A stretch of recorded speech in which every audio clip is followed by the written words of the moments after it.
Welcome to this video. Today I'm going to tell you exactly what you need to know so you can determine if this game is appropriate for your kids or not. Let's jump into it.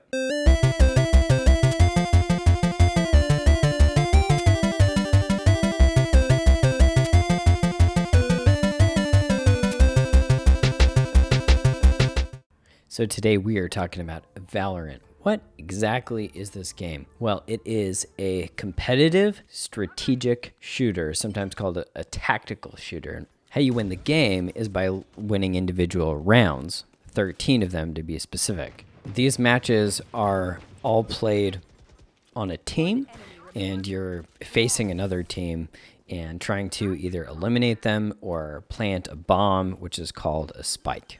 Other than that, this game is pretty straightforward. You're trying to win, there's not really an overarching story, and it's arena style play. Now, let's hop on over to ratings. As you can already see from the footage that I've already played, there is quite a bit of violence in this game. It got a score of an 8 out of 10, 10 being the most amount of violence you could have in a game. And that is because there is shooting with blood. The blood it disappears pretty quickly. And there's also stabbing with knives. So for the vast majority of time, you are either shooting people, stabbing people, or planting bombs to blow them up.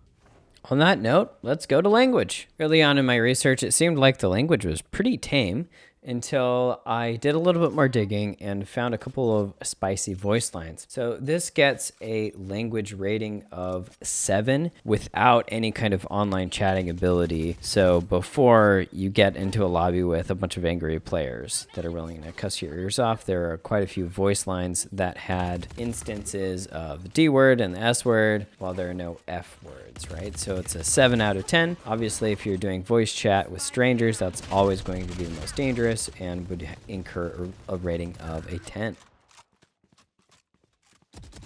Next up, we have our adult material score. So this one got a little bit lower score than I actually previously thought.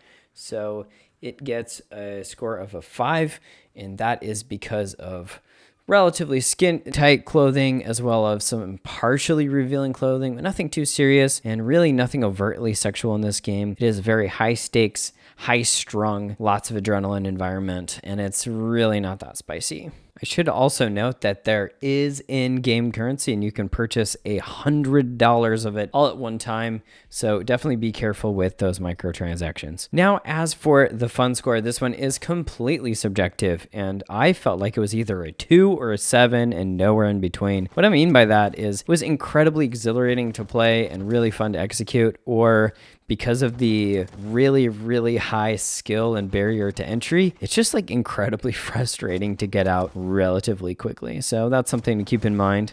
Like all competitive team-based games, this does encourage collaboration and communication.